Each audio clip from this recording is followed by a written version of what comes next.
everyone, and welcome to today's SpenglerFox Business Insights webinar. For those of you who do not know us that well, SpenglerFox is a leading provider of human capital solutions, serving an international client base across both mature and emerging markets through a network of wholly owned offices and affiliates in 42 countries.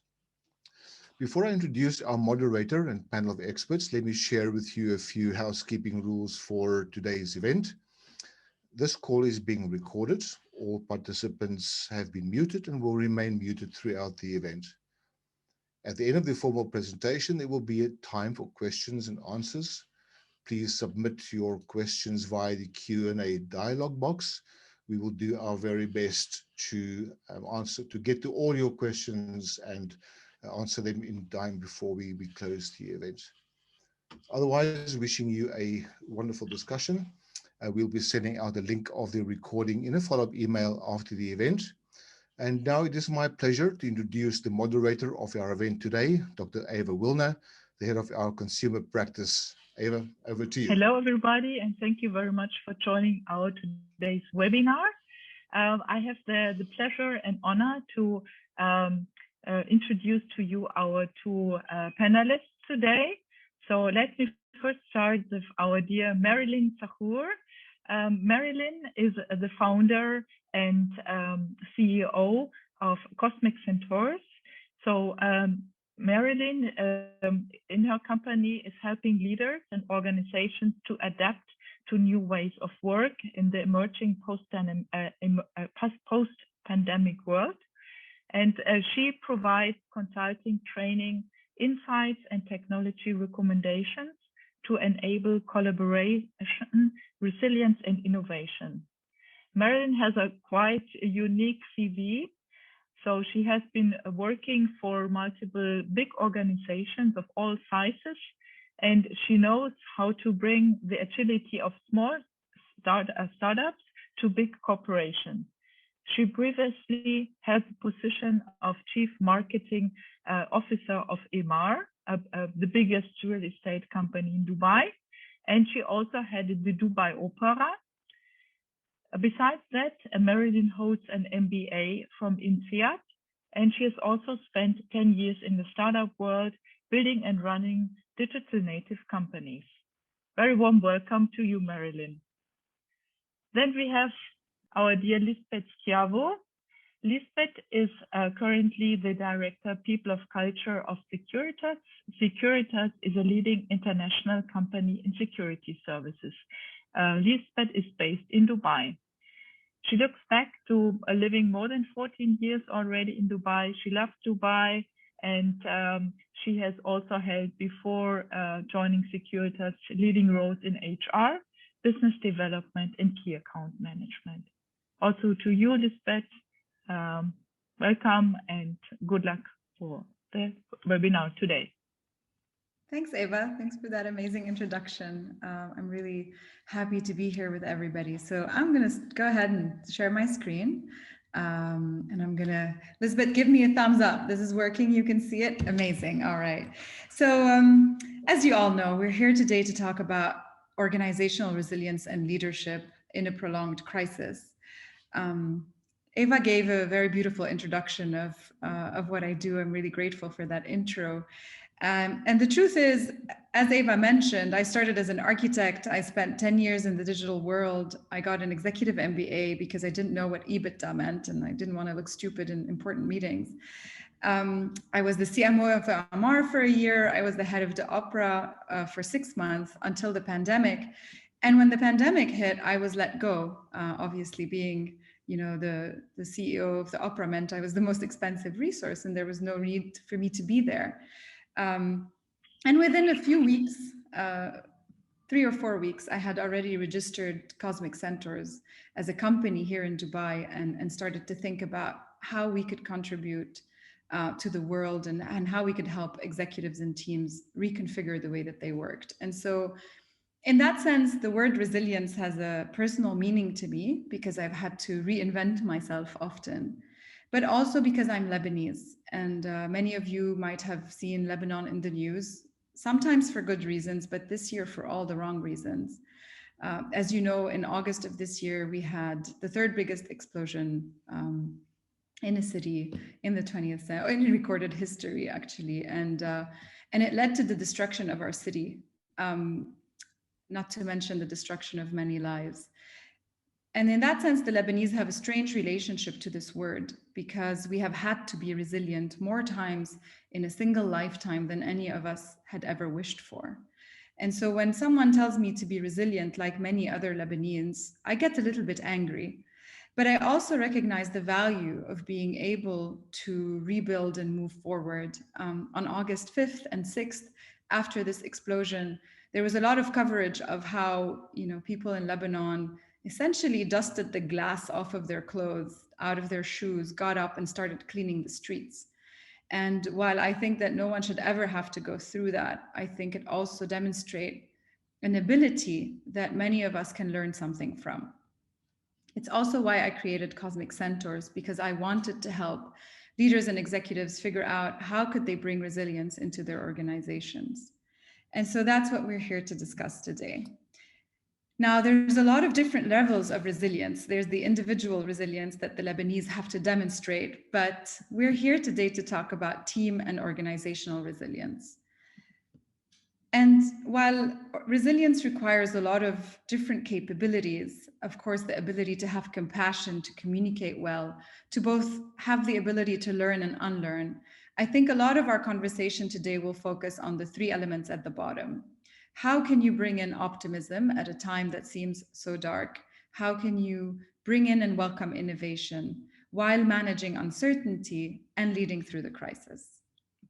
And I'm joined here today by Lisbeth, who had a really beautiful firsthand experience herself within Securitas, but also a lot of other examples to share with us, and that are going to bring stories to all of the frameworks, hopefully, that we explore together. And I think that's a really valuable contribution. So I can't wait, Lisbeth.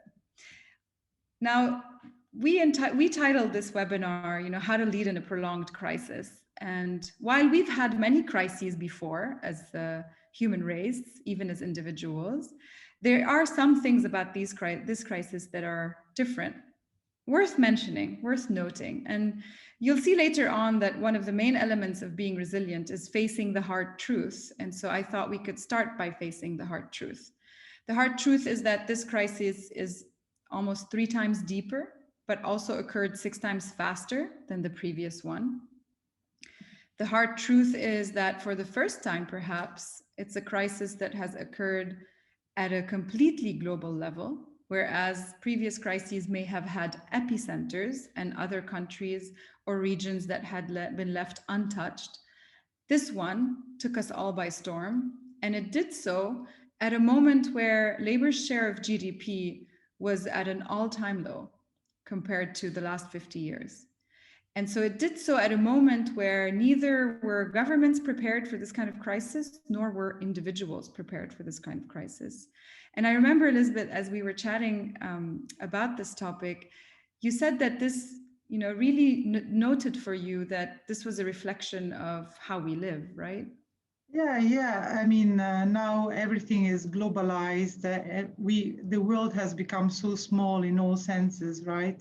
And really, we can talk with people the other side of the world in real time right now. And this pandemic really hit us all in real time, right? That same, very, very same moment all together.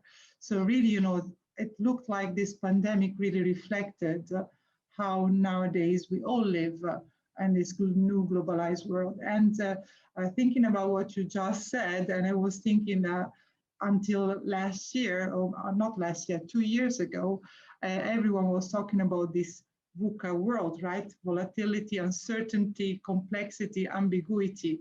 Imagine those times we will talk about VUCA. What are these times then considered, right?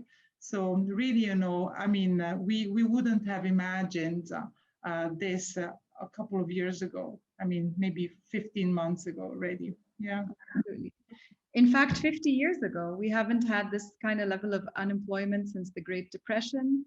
And similarly, by the time this hit, the percentage of saving rate had also been at an all-time low since the 60s. And so again, we're being hit at a moment where we're not prepared to deal with the consequences. But while it's important to face the hard truth, I think the second part of our conversation will be about being optimistic as well, and looking at the silver lining, because there always is one. Yeah, exactly. You know, I think that for the very first time, we weren't spectators. For the very first time, this wasn't something that was happening on TV or happening to somebody else. This, for the very first time, actually happened to everyone. So this VUCA concept became a very useless concept of all alone, right? I would rather say. So you know, I mean, and this quality of resilience that earlier we were looking in our leaders when we were recruiting leaders for our organizations has actually to be cascaded to the other levels of the organization. It was not just for the leaders, not just the leaders have to be resilient, but really everyone at this point of time, all in a sudden, have had to become resilient. Really, we have been really put down. The proof was very big for everyone. Yeah. Yeah, absolutely. But there is a silver lining, right? When I started my company in April, and people were like, "Really? In the middle of a pandemic, what are you doing?" I really found comfort in this statistic, right? I found it as I was researching something that 50% of Fortune 500 companies were started in a bear market or in a recession.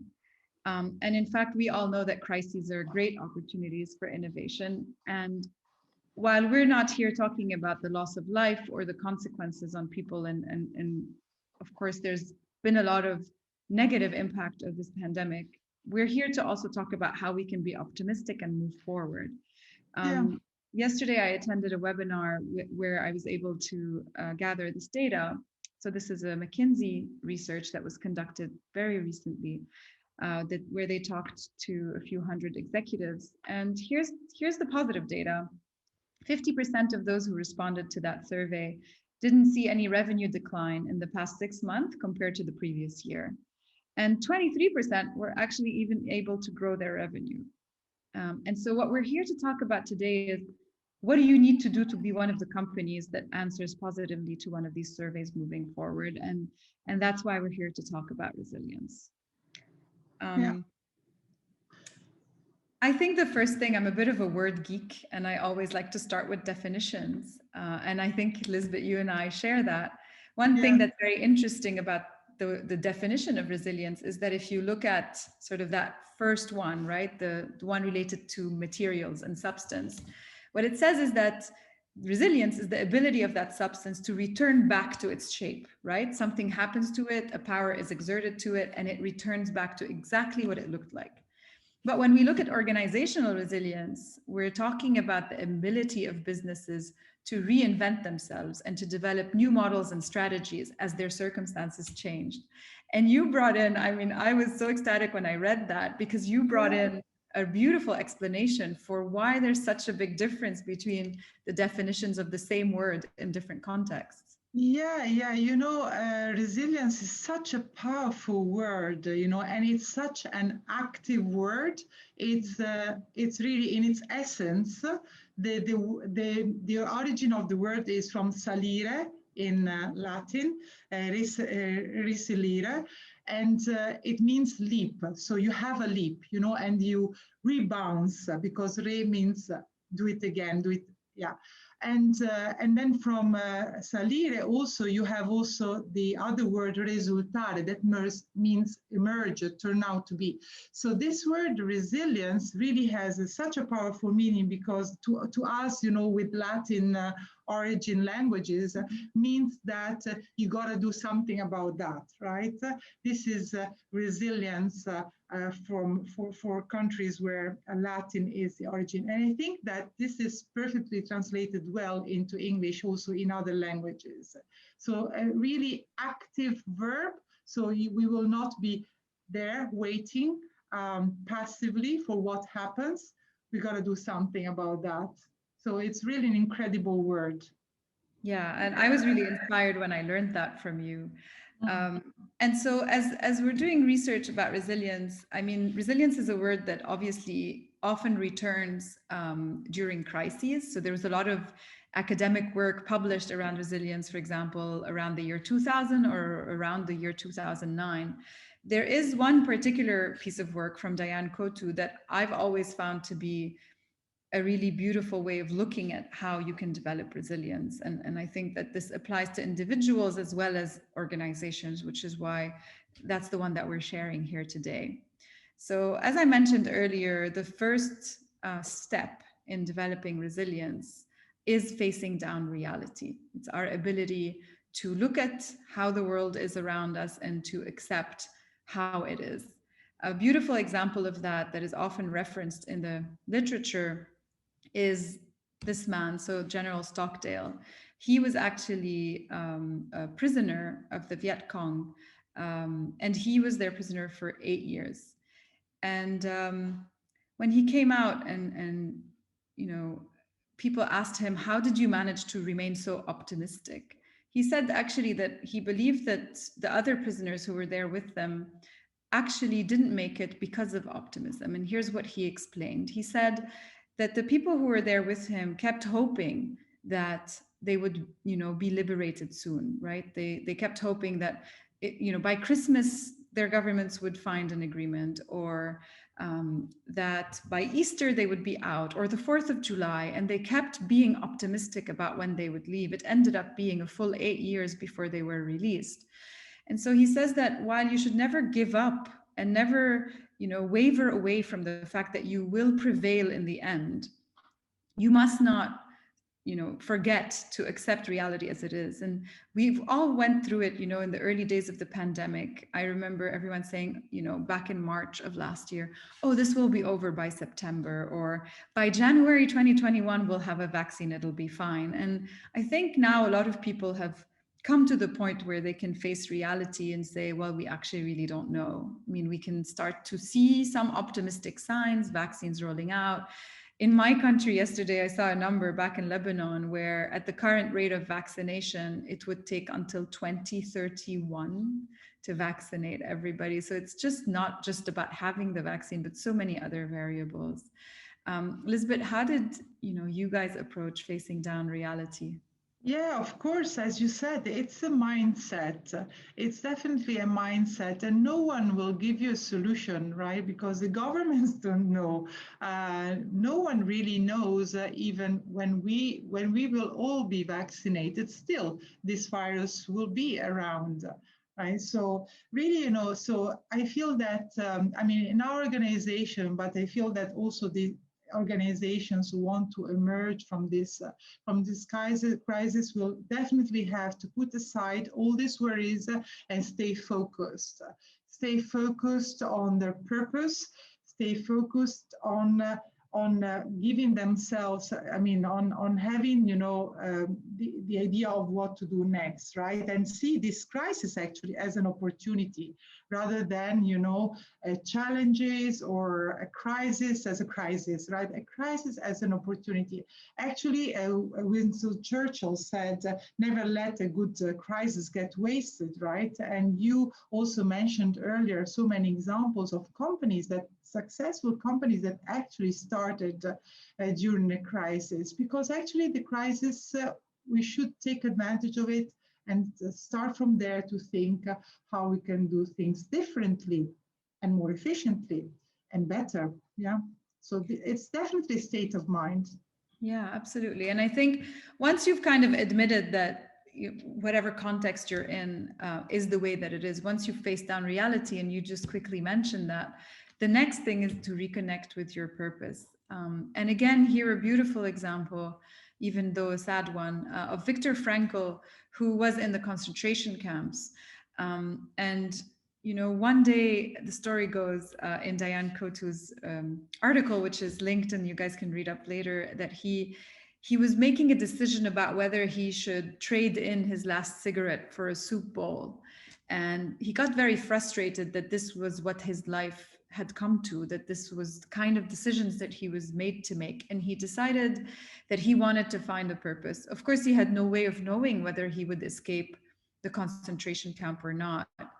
But he simply couldn't stay in that situation without finding purpose. And he ended up actually, being able to leave the camp and writing and creating the therapy of meaning. And so what he said to himself that day is, I don't know if I'll come out, but what I do know is that I want to be able, when I do come out, to tell people about the psychology of the concentration camps. And he started making observations and taking notes. He gave himself a purpose for why all this suffering was happening to him.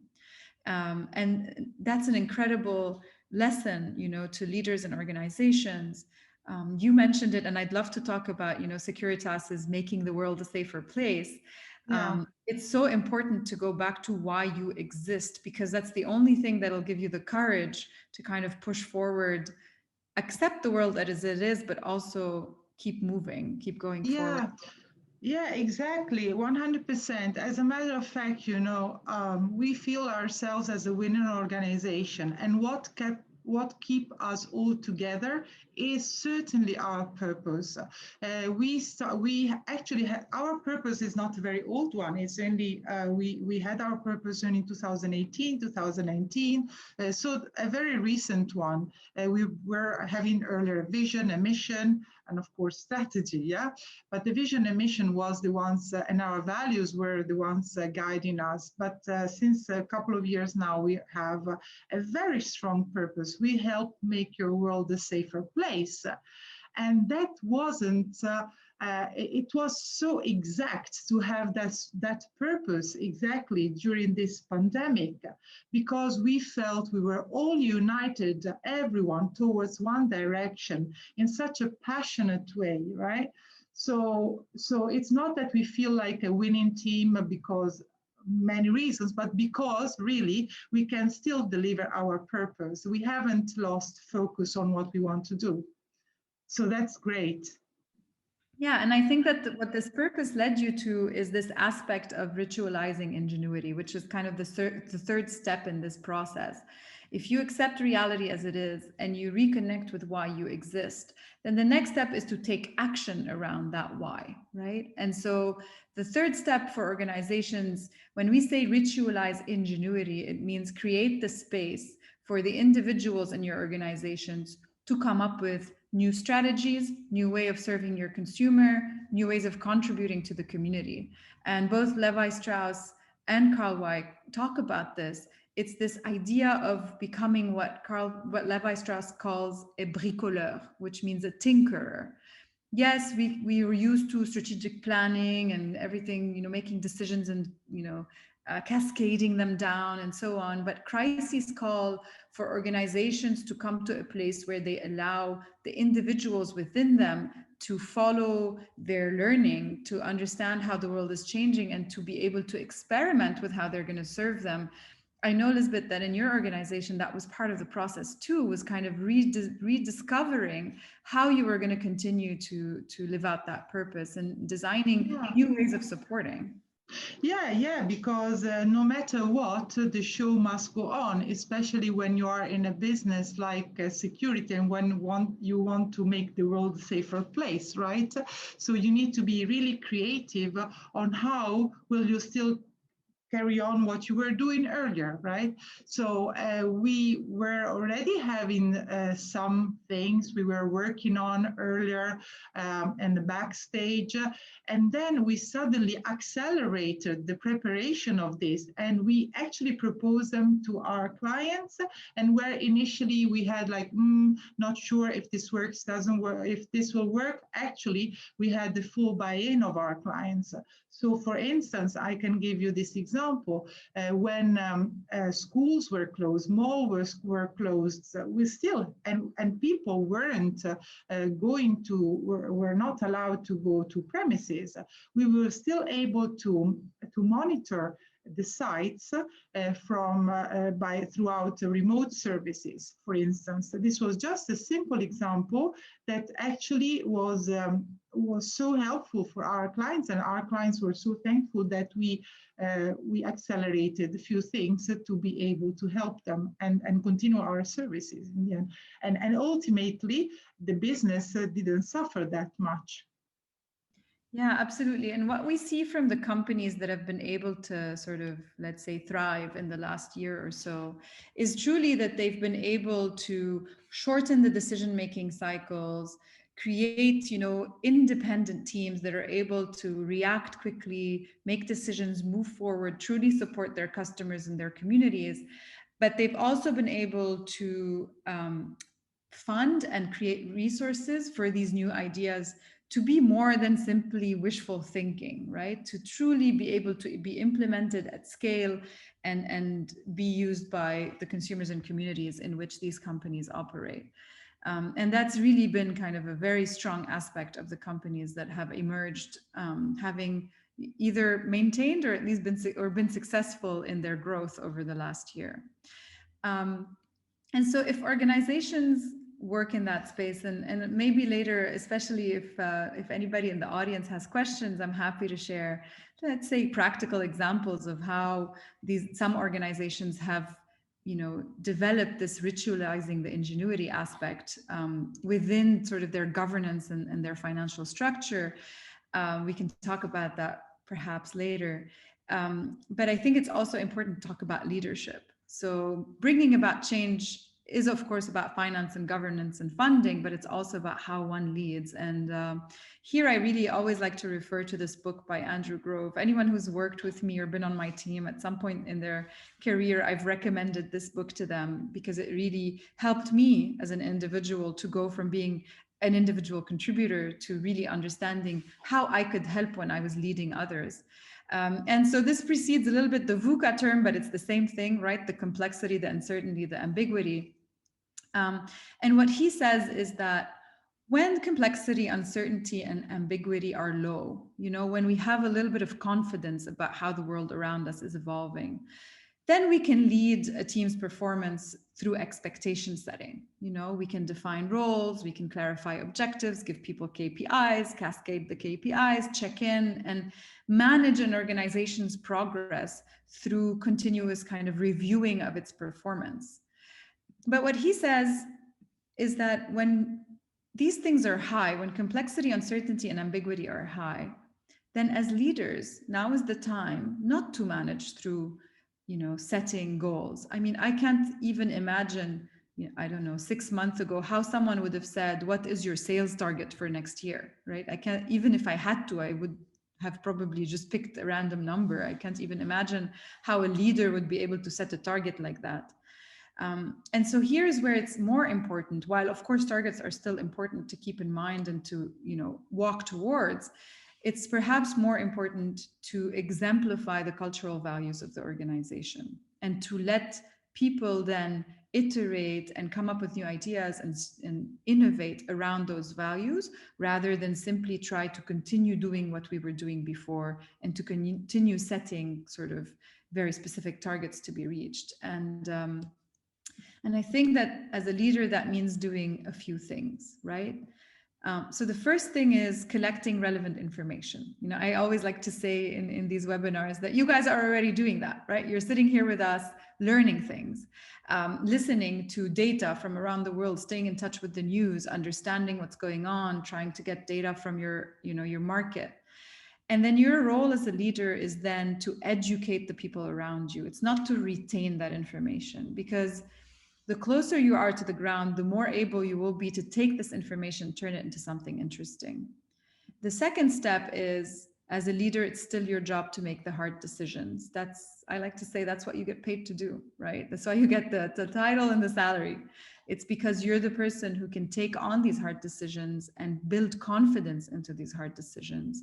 But once you've made the hard decision, especially again in times of crises when the world around us is changing really fast, it's not about you implementing these changes. It's about delegating and allowing people to have flexibility and freedom in the way that they integrate, the strategies moving forward.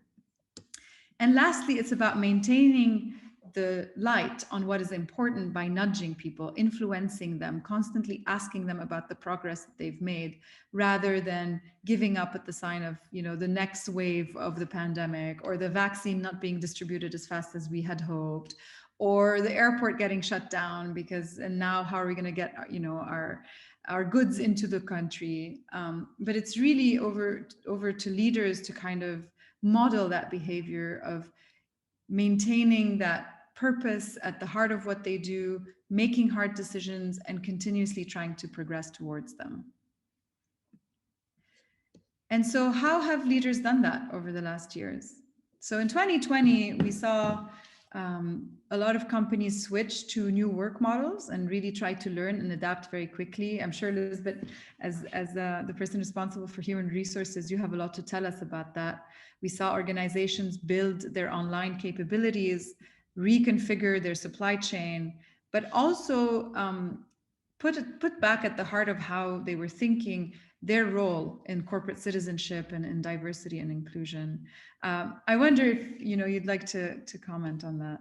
Yeah, definitely. It's there has been a bigger focus, of course, an acceleration in the utilization of technology and getting the best out of it possibly. And then this wonderful way we have now of working all together, 4 hands on one document, or maybe 6 or 16 in one occasion. It happened to me in several parts of the world, It was incredible, the collaboration, the new way of collaborating that we learned during these times. But then the focus of the companies on the individuals and on the mental well-being and everything that goes around the individual, mentally, physically, etc. In fact, very important decisions have been taken also related to inclusion, on how we can have people more included in the decision-making process. For example, at Securitas, we are a flat organization, and this has been particularly successful for us because we don't have many hierarchical layers. So the decisions in the end have been taken very much in collaboration.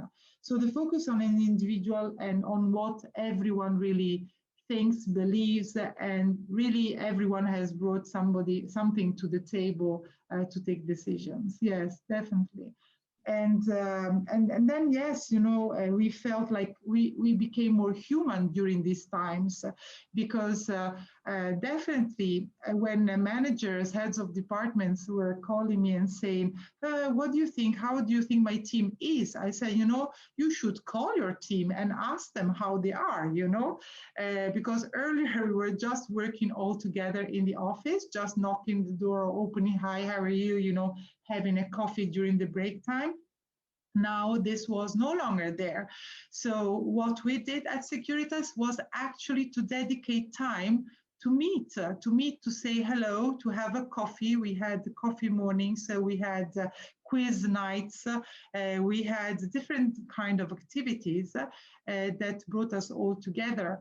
And I feel that we became generally more interested in other people's life. We were asking about children and online learning, etc., So that was quite a nice experience.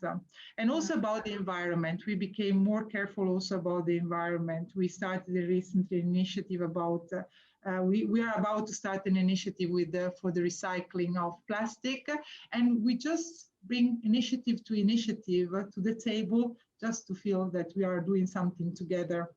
Yeah. Absolutely. That sense of solidarity is a big one that comes out of the companies that manage this crisis quite well.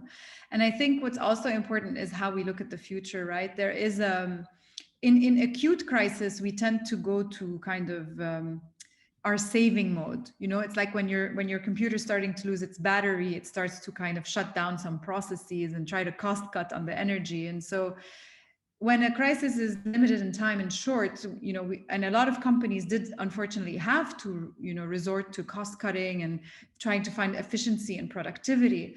But I think that the companies that will thrive moving forward, and certainly those that have over the last year, were the companies that were able to remain focused on that business model innovation. You said earlier, Churchill says, don't waste a good crisis.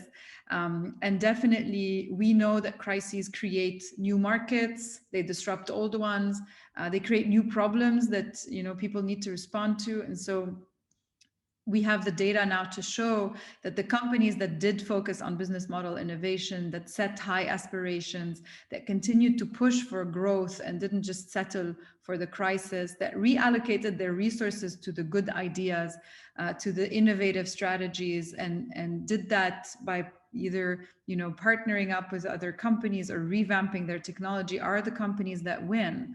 The companies that simply focus on profitability and productivity, on cost-cutting measures, on productivity at all costs, really will not be the ones to thrive. And if we had to give advice, to leaders about how to approach that, that certainly would be it. Continue to dream, to be close to your core. And I think, to kind of come to a conclusion, and then we can go to Q&A. I can see a couple of questions popping up already. Hopefully that'll encourage a few more. To kind of go back to that framework and what does this then all mean, if we had to give you our best advice. I think in terms of facing down reality, very practically, organizations need to go from strategic planning and forecasts, which is, we plan a year or 5 ahead of time and we work towards these goals, to dynamic scenario planning. Earlier today, I was part of another conversation where I was saying the first thing that our statistics professor said to us at INSEAD, when I was at the MBA, is he explained to us what levels of confidence means, right? And he said, look, if you ask someone to predict what their budget is going to be and they give you an exact number, you should fire that person. You should ask them for a range, because their ability to hit that exact number with a high level of confidence is close to 0. And I always wondered, why do organizations then continue to manage this way, right? Why don't they allow me to provide them with a range, right? Say, if all goes well, if all goes above expectations, we'll be here. And if it goes a little bit below expectations, we'll be there. And here is our range.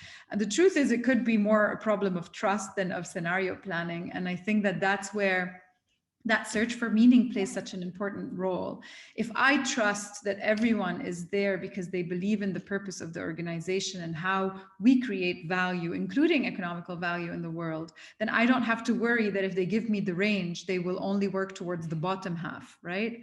I can trust that they will push and be as kind of jealous about how this company performs as anybody else. And so leaders leading from a place of culture and not control, setting big dreams, I think is the best guarantee for people to be able to achieve the goals that we set, while knowing that the world is changing so fast that strategic planning just won't work. And on the ritualizing ingenuity side, then it comes to creating, not just saying, oh, we encourage new ideas, but actually investing and putting in resources and money into a portfolio of experiments that have the ability potentially to disrupt our previous business model, and certainly to allow us to go into this new world with new tools and new ways of serving our consumers. And so that's for me are kind of the 3 things that I would love people to go away with, and to think about how they're contributing that inside their own organizations. And that's it for us, but I can see a few questions both in the chat and the Q&A, and I'll maybe hand it back over to Eva to moderate this for us. Thank you very much, Marilyn and Lisbeth, for this very active exchange and conversation. Really learned a lot. So let us start with the first question by Peter, who would like to hear more examples from companies who have managed resilience, and how did they do it. So there were a couple of examples already provided by Lisbeth, how Securitas is doing it. So maybe you can share more insights, Marilyn, yourself working with so many different companies, please. Yeah, maybe I can say that I was also after the same answer of Peter. So I think that we are in that kind of situation that, when you learn how to swim, when they throw you in the ocean and you need to learn how to swim, more or less, that was the situation, I believe. Of course, it all starts with very good preparation and good foundations. Companies that actually practiced over the years, or maybe the decades, on strategizing, re-strategizing, planning, replanning, I feel that they arrived to this historical times more prepared. We are in the business of risk management, and we are in the business of providing a peace of mind, right? So this is what we do every day for us in different areas, right? But as a management team, we are all together in performing and in overcoming crises, small or big, we are facing in our vertical.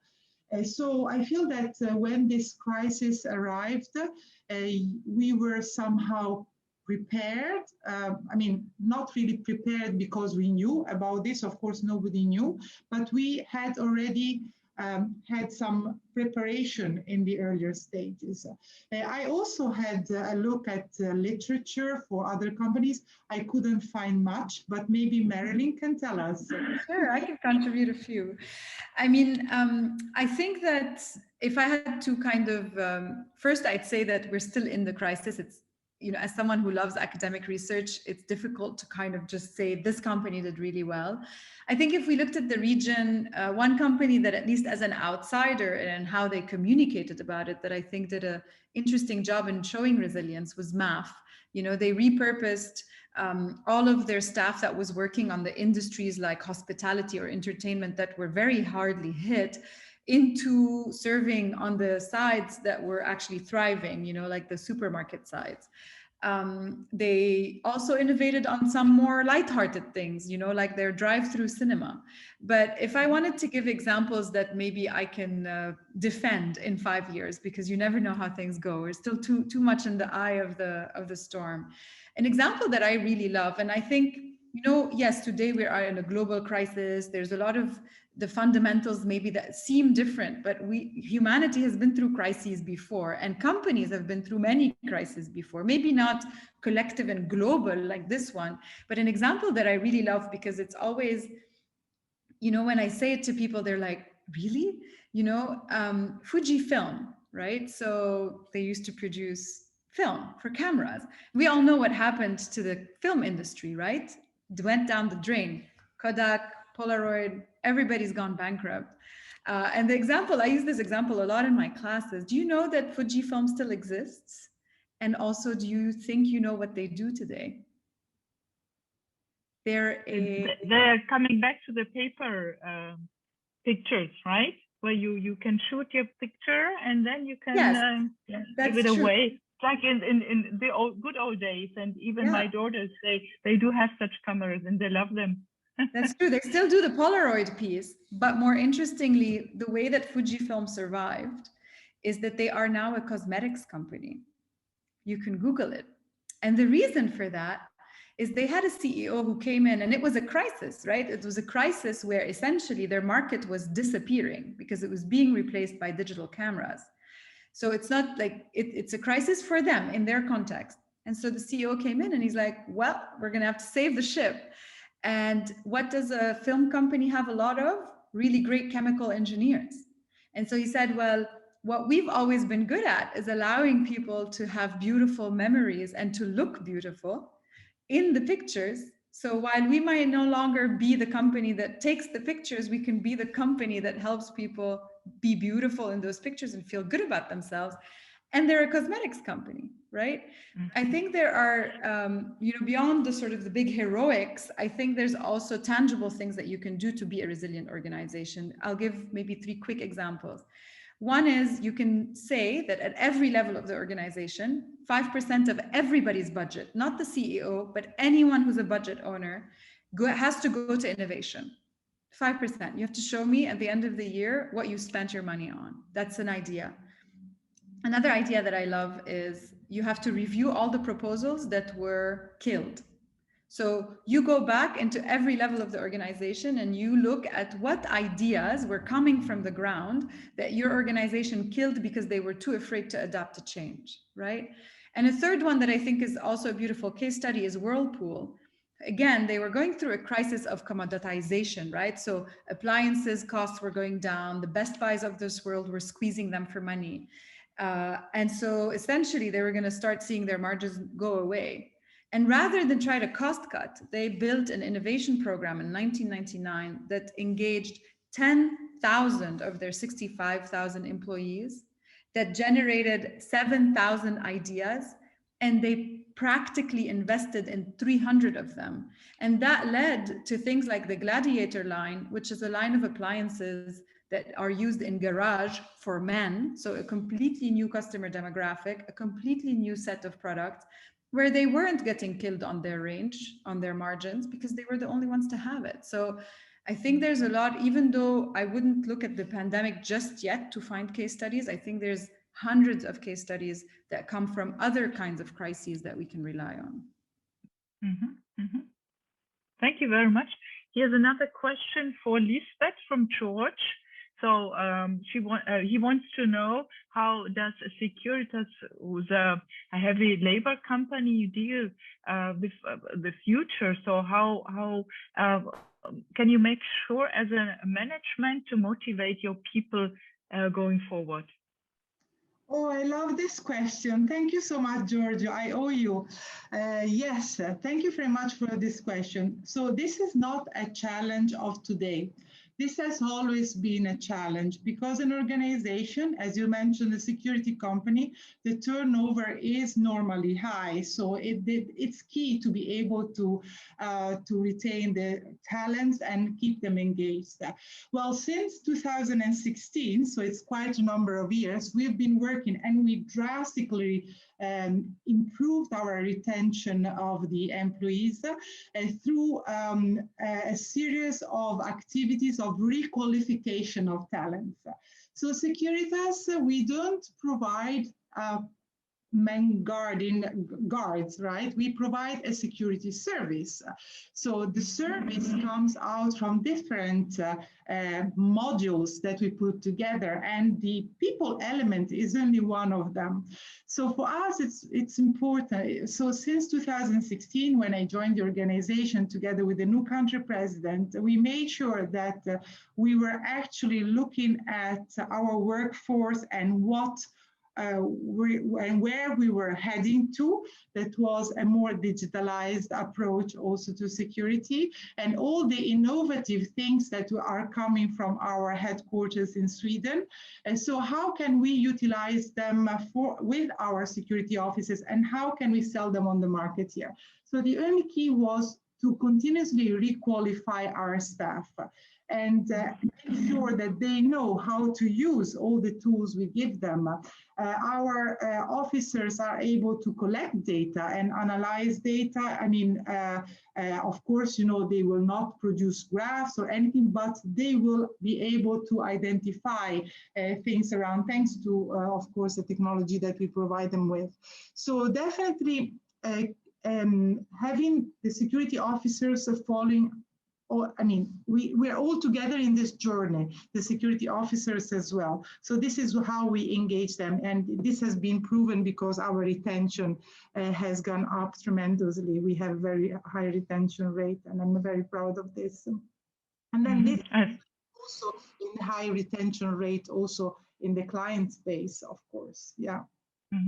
Sounds great. And you earlier mentioned that you also, during the pandemic, you organized quiz nights and you had this virtual coffee in order to really give the people the sense we are one team, although we are spread apart and we are no longer going to the office on a regular basis, or if at all, but still there are ways how we can get together as a team and continue. We make sure, because we know everyone. Of course, you know, Securitas in the UAE is not very big. We have less than 1,000 employees, but we make sure we know everyone and we talk to everyone, and we were all together in this.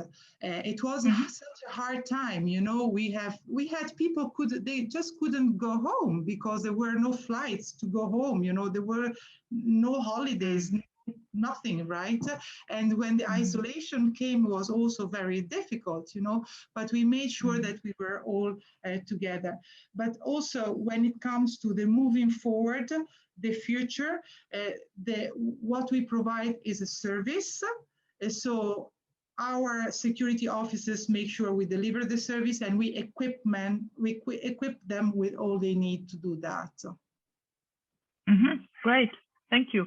So then there's a question from Graziana. She wants to know, instead of pushing it top down, how can a company cultivate this resilient mindset in their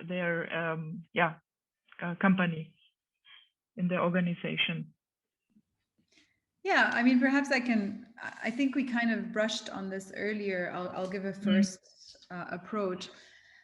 I think that there's always this question of like, these ideas sound great and I can do them in my team, but how do you expect me to do them with 8,000 people, right? And I think that there's a few things that have to be kind of a prerequisite. First of all, the CEO buy-in is not debatable, right? Like, it has to be that the leadership at the top are completely committed to taking that forward. Without that, any kind of movement towards change isn't possible. But then after that, I think it's really about, what is a company in the end? It's a set of financial guidelines, or abilities. It's a governance process, and it's a way to operationalize change, right? So if we kind of boil it down to fundamentals. And so you need to go and revisit each of these. On the finance side, I gave an example earlier, whether it's allowing for budgets to become more scenario planning than targets to be hit, whether it's allowing for 5% of your budget to become an innovation budget at every level of the organization. I think that once you remove the shackles, people really just want to build something they're proud of. Shackles are important in companies because they are what allows us to have some form of control, because otherwise, if a company goes bankrupt, there's nothing worse that can happen to both its employees and its ecosystem. So while governance is important, removing those aspects of the financial, political, or operational governance that are holding people down, the length of the decision-making processes, the scope of influence of everybody, I think you will find that individuals, when they see that this is real and they believe it, they don't think it's another one of those change programs that are never going to do anything. When they start to see tangible changes in how the company makes decisions and spends its dollars, they will find ways to bring in innovation and ingenuity into the process. Great, thank you. So we have two more questions. I think then we have to wrap it up, unfortunately. So there's Rajat, who talks about the fact that publicly listed companies, they have to always, the quarterly targets that have to be published and the results, and they focus away from more sustainable actions, right? So he is asking, what are the alternatives that can be executed and have a similar impact on the bottom line, instead of always looking at cost cutting and numbers? I mean, first of all, I've never been the CEO or an executive in a publicly listed companies. So maybe the examples I'm going to give, somebody who is going to be like, that's cute, it doesn't work, but let me try anyways. I think that, of course, there are financial fundamentals that go into play into publicly listed companies. You have to have good financials because there's thousands of analysts looking at what you're doing. But if we're looking beyond that, I think the story of managing your share price is also a story of great storytelling. I mean, we love to take this Amazon example of a company that had been losing money year after year after year after year after year, but with the share price going up.